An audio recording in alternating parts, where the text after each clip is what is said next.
So, kamusta po mga ka-Streetwise? Ako po si Takero Miyamoto at welcome po sa aking munting channel. So, mga kababayan, hindi ko po talaga matiis na hindi gawa ng reaction video itong planong gawin ni Bong Revilla. Nakakasuhan daw yung mga vlogger, yung mga influencer at ibang mga tao na nag-post sa kanya ng fake news noong nakarang eleksyon. At ito daw po yung rason kung bakit siya natalo. So, tungkol saan ba yung post? So, ito nga ay tungkol sa kanyang kaso sa PDAF na alam naman po natin na na-acquit po siya dito noong 2019.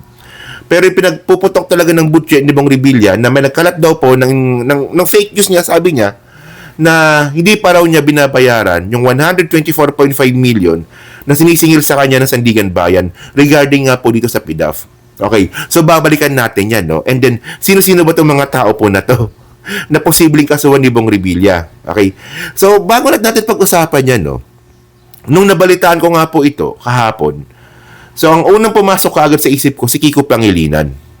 Honestly, kasi kung meron mang biktima talaga ng fake news nung nakaraang eleksyon, si Kiko Pangilinan po yun. So tandaan nyo ang dami pong kumalat na pambabastos at pambababoy nga po kay Kiko Pangilinan. So isipin niyo, di ba, na tinawag siyang unggoy, na tinawag siyang kumakain daw po ng dahon ng saging. Di ba, pati yung wow, dagat, ginawa ng issue. Pero alam niyo kung ano nakakatawa kay Kiko? Imbis po na mapikon, ang ginawa niya, hinarap po yung fake news. Tinanggap yung fake news. At ang malupit doon, sinagot niya yung fake news. Actually, nung ginawa ni Kiko yun, natawa nga ako eh. Ang sabi ko, puta, pinapatulan pa ni Kiko to. Pero naging effective po yun. Di ba? Sinabi ni Kiko, hindi ito dahon ng saging tong kinain ko. Ito ay mustasa. Dili kasi ito ng Pampanga. So, nasagot. O, di ba? So, pati yung wow, dagat, alam niyo yun, wow, dagat, di ba? So, imbis po na maasar si Kiko Pangilinan doon, ang ginawa ni Kiko Pangilinan, ginamit niya pa. Ginamit niya sa kanyang kampanya. Napasama pa nga ako dun eh, yung wow, ito ang senador ko, si Kiko Pangilinan. Nandun ako nun. O, di ba? So, ganun po hinaharap po yung fake news. Di ba? Bilang isang politician, ganun po hinaharap ang fake news. So, ngayon, ang tanong ngayon natin dito, no? Actually, may mga issues din po si Bong Revilla na kinaharap nung nakarang eleksyon. Isa na rin dito yung regarding sa sample ballot na hindi naman nasagot. Well, by the way, no? Pero, ngayon, sino ba tong mga influencer na posibleng kasuhan ni Bong Revilla? Well, ako kasi hindi talaga ako agree dito kasi ako vlogger din po ako. Vlogger din po ako at ayoko rin po na naiipit ng kapwa ko vlogger. So ngayon, may nakita akong video dito na nag-trending po talaga. Si Kristan. Oo. Wait, napakita ko sa inyo, no? Ito yung video ni Kristan na talaga nag-trending. At ito yung pinuputok nga po ng butsin ni Bong Revilla. So ito, kilala niyo si Kristan? Yan, si Kristan. Actually, magaling na vlogger to. Kahit nakakamping to, magaling naman siya, no? So ito yung sinabi niya, no? Tingnan nyo. Bong Revilla, I will not vote for. Number one, convicted na siya. Na-acquit siya on plunder, if I remember correctly, na-convict siya on graft. Pinapabayad nga siya ng 1.6 million pesos dahil sa graft conviction niya. Swerte siya, walang jail time yon. Pero dahil convicted, hindi ko na iboboto yun. Okay? I don't want to vote for anyone convicted. Bong Revilla, I will not vote for. Ganyan. Number So one, actually, nag-trending siya. Medyo mali pa yung mga figures niya, no? Pero by the way, mga kababayan, sagutin ngayon natin tong hindi humutok ni Bong Revilla. Ang tanong ba dito, ano ba yung PDAF niya? Actually, mga kababayan, ako naniniwala naman po talaga ako na yung kaso kay Bong Revilla nung panahon nga po ni Pinoy, naniniwala ako panggigipit naman po yun. Ito check lang ha. Kasi una sa lahat, na-content ko to 2014 o 2015. Nakalimutan ko na. Kasi tandaan po natin, no? Nung malapit na po yung eleksyon, naging contender po na mga survey para maging presidente at vice-presidente si Jinggoy at saka si Bong Revilla noon. Okay. So syempre alam naman po natin, no, dahil hinuhubog nga po ni Pinoy no panahon na yon si Marroas para maging presidente ng Pilipinas. So ngayon bigla pong pumutok tong pork barrel scam at nadimanda nga po dito si Bong Revilla, si Jinggoy Estrada at saka si Juan Ponce Enrile. Pero ang nakakatawa kasi dito mga kababayan, yung naging kritiko nga dito, yung listahan nga po ni Ben Hurluy yung assistant nga po ni Napoles, hindi ilang po silang tatlo yung sangkot sa PDAF. Hindi lang po si Bong Revilla, hindi lang po si Jinggoy, hindi lang po si Enrile. Actually, nandun din po yung pangalan ng ibang mga senador at yung iba doon mga dilawan din. So ang point natin dito, bakit kung magdidemanda man lang kayo, bakit selective? Bakit kung sino pa yung nangunguna sa survey at kung sino pa yung oposisyon ng panahon po na yon?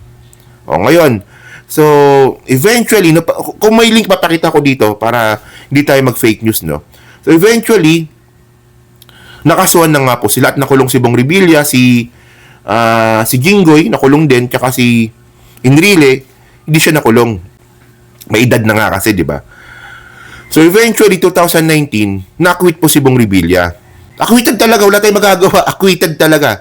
Kaya nga, hindi ko na siya tinatawag na tungkol sa PDAF kasi tayo po, nire-respeto po natin yung korte. Pabor man sa atin o hindi, yung desisyon ng korte, tanggapin po natin yan. Kasi tandaan po natin, no, nung election, 2022 election, ang pinanlaban po natin sa mga binabato nga po sa pamilya Marcos, court decision. So parang ang pangit naman nun, di ba, na ginamit natin yung mga court decision na pabor sa mga Marcos tapos kay Bong Revilla hindi natin gagamitin.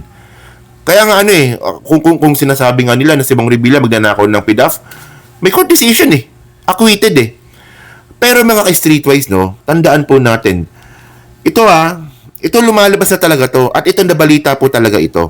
So ito mga ka-streetwise, no, so nakakuha tayo ng copy ng Sandigan Bayan Decision ni Bong Revilla noong 2019. So ito 356 pages po ito.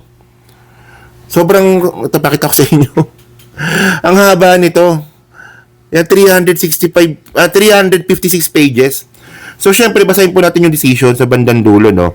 So, ngayon mga kababayan, no, ito ngayon yung dokumento, yung parte ng dokumento, no, na talagang hinihimutok ni Bong Revilla na sinasabi niyang fake news. So, ito yun, basahin lang natin. Sabi dito, the penalty of reclusion perpetua with perpetual absolute disqualification to hold any public office. So tandaan nyo pala mga kababayan, no, kung natalo pala si Bong Revilla sa kaso sa Sandigan Bayan noong 2019, meron pala siyang perpetual disqualification na hindi na siya pwedeng tumakbo sa kahit anong posisyon po sa gobyerno, kahit barangay chairman. Okay. So sabi dito, the failure of the prosecution to establish beyond reasonable doubt that accused Bong Revilla Jr. received direct or indirectly the rebates commission and kickbacks from the PDAF. Okay? From his PDAF. The court cannot hold him liable for the crime of plunder. Accordingly, he is acquitted. So, malinaw naman, acquitted naman po siya. So, ngayon, may nakalagay kasi sa baba. So, sabi dito, moreover, in view of discussion above, and pursuant to Article 100 of the Revised Penal Code, accused are held solidarity to jointly liable to return to the National Treasury the amount of 124,500,000 pesos. Yan. So ito nga po yung kumakalat po online na sinasabi nga po ni Bong Revilla. Sabi niya kasi na fake news daw po ito. Ngayon, syempre, gawin natin, search po natin ano ba talaga yung nangyari no 2019. So ngayon mga kababayan, no, sa paghahalungkat ko nga ng balita noong 2019, ito 2019 tama, February 16, 2019, sinagot na pala ni Bong Revilla ito. No. So sabi niya dito, no, ito galing tong ABS-CBN, no. Revilla Camp insists he shouldn't return 124.5 million to government. So na-acknowledge mo pala Bong Revilla na pinapasoli talaga sa'yo yung 124.5 million no 2019. Na-acknowledge mo, sumagot ka pa nga So, sabi mo, hindi namin yan babayaran. So, bakit? So, tingnan natin Sabi dito, no, ito kasi tumatakbo siya ditong senador 2019 at nanalo siya, number 12, no? Former Senator Bong Revilla, lawyer pala, said his acquittal from his 224 million plunder case arising from the multi-billion peso Priority Development Assistance Fund scam meant he is not civilly liable to return 124.5 million to the National Treasury. So bakit nga? Okay?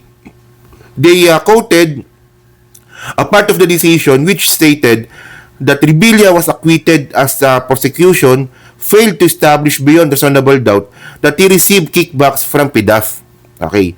So, even the body of the decision knows that Revilla did not directly or indirectly receive the rebates, commissions, and kickbacks from his PDAF, hence, there is nothing from him to return. The lawyers of Revilla-led attorney Estelito Mendoza said in the opposition. So, actually, mga kababayan, may point naman. Di ba? Kung sinabi, kasi ito yung sinasabi kong contradicting sa sa naging kaso ni Bong Revilla Sige, sabihin na nga natin, di ba? Base po sa court decision nga po ng Sandigan Bayan na hindi na-establish ng prosecution na nagnakaw si Bong Revilla. So, ang tanong dito, bakit nyo pinababalik yung pera kung hindi naman pala na-establish na may ninakaw? Pero ang point dito, mga kababayan, may court decision po kasi. May court decision po na pinababalik yung pera. Ang gulo. Pero ang point natin dito mga ka-streetwise, yung court decision po na yan, hahantingin po si Bong Revilla niyan. Habang buhay. Hanggat hindi niya po nasisettle po yan. So, paano ito masisettle? So, depende. Bayaran niya. O kaya, mag-appeal siya sa korte. Ang point kasi natin dito mga kababayan, natenga po yung pangyayari po na yan dyan. Sa isang court decision na sobrang labo. Hindi kasi tinan nyo yung point tayo nagiging fair lang tayo. Well, actually ako hindi ko naman binoto si Bong Revilla pero mas gugustuhin ko pang manalo si Bong Revilla kumpara kay Amy Marcos at saka kay Camille Villar. Ganun po ako. Kung papapiliin ako Camille Villar, Amy Marcos o Bong Revilla, kay Bong Revilla na lang ako. Pero ang point natin dito nagiging fair po tayo. Sabi po ng Sandigan Bayan, hindi na-establish ng prosecution yung nagnakaw ka ng pera sa PDAF, 224 million to be exact, So, pero kailangan mo ibalik yung pera. So, paano mo ibabalik yung pera kung hindi naman pala na-establish na nagnakaw ka? Pero ang point natin dito, natenga po sa ganun. So, ang ginawa dapat dito, sinettle po sa korte po yan. So, ang sabi ko nga dito mga streetwise, yung court decision po na yan ng Sandigan Bayan, ahantingin po ang political career ni Bong Revilla hanggat hindi po nasisettle po yan. So, kailangan niyang isettle po ito. Di ba? So, ngayon, ang lalabas ngayon dito, tingnan ninyo